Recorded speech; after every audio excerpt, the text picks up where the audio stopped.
Ini coba ini dulu, jangan salah. Mendidiknya, aduh, kendalanya sangat berat. Memang kendala sangat berat itu siapa yang salah? Bukan anak. Di dunia ini nggak ada anak yang salah.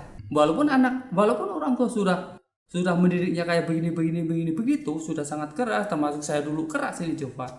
Itu karena saking rada susah diaturnya. Itu sampai pernah saya usir dari rumah. Karena apa? Karena udah.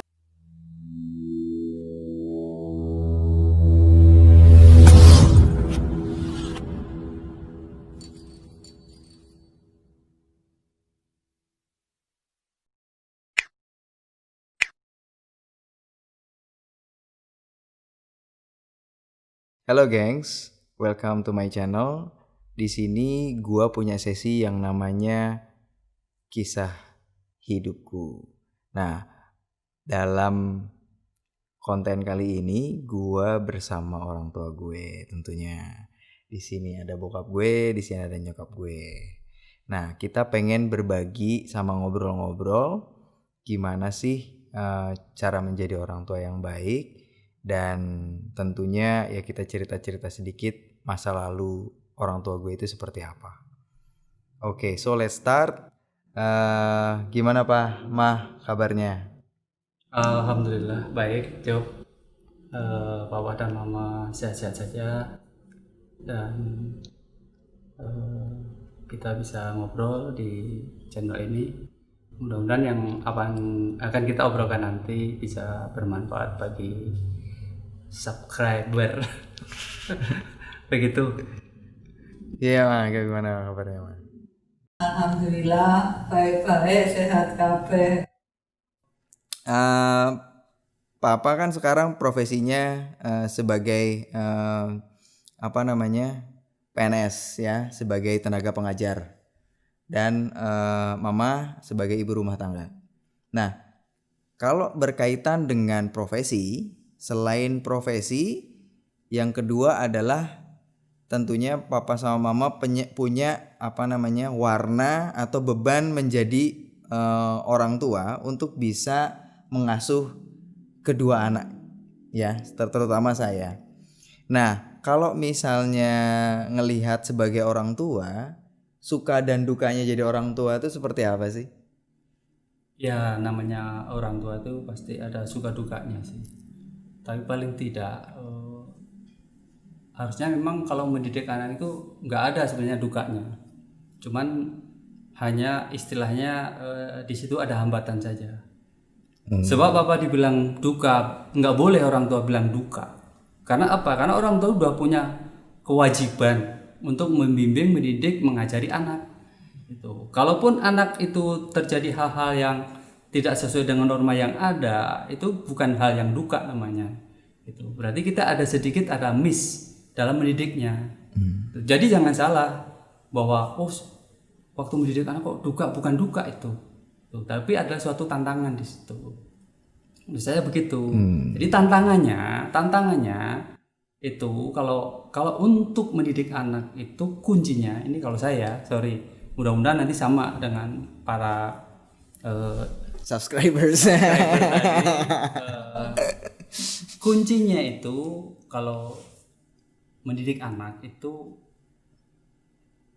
pada saat masih umur SD maksimal SMP. Di sanalah bagaimana kita harus menanamkan basic dari mulai etika utamanya. Buat apa anaknya pinter tapi kalau nggak menghargai orang tua?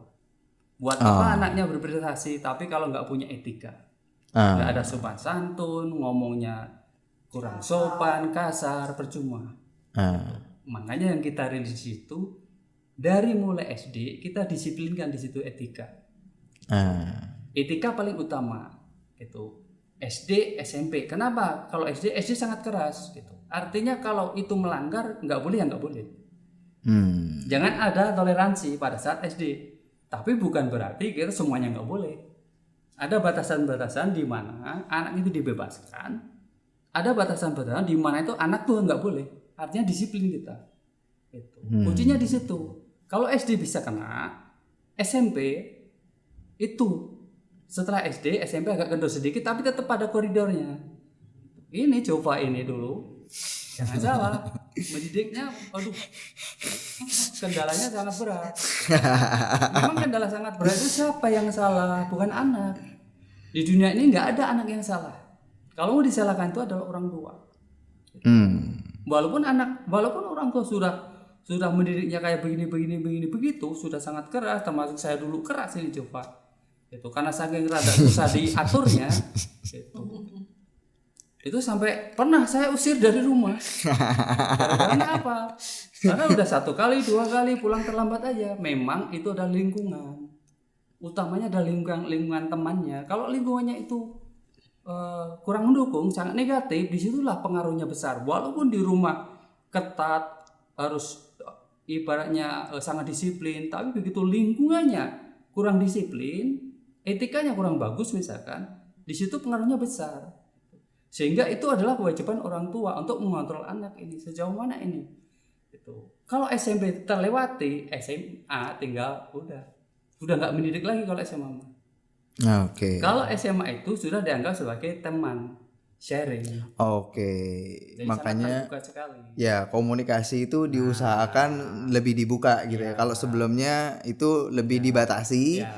Oke, dan diarahkan. Tapi maaf ini, kebanyakan orang tua ada menurut pendapat saya pribadi, saya analisis daripada pendapat termasuk karena saya guru gitu. Saya share ke anak-anak gitu.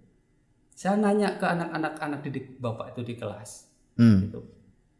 Biasanya seumur kalian tingkat SMA, gitu, itu biasanya komunikasi dengan Bapak terutama pasti makin berkurang. Berbeda dengan waktu Bapak mendidik dulu. Justru pada saat SMA itu orang tua sangat berkomunikatif dengan anak karena kita cari sebagai teman. Sudah sebagai teman, bukan lagi langsung apa kayak dulu waktu SD ya. Memposisikannya beda. Maka komunikasinya sangat intens di sana. Sangat terbuka. Tapi kalau orang lain kayaknya semakin gede orang tuh bapak, terutama bapak dengan anak laki-laki itu agak jarang berbicara. Kalau berbicara biasanya kalau Pak besok mau bayaran, Pak besok Kalau ada maunya. hanya apa yang urgent saja.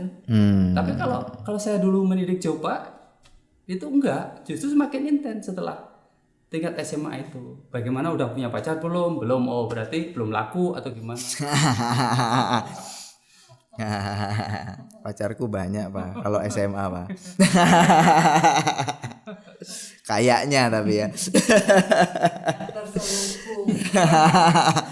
Tapi gue cukup surprise sih dengan jawabannya bahwa yang pertama tadi tidak ada duka untuk mengurus anak.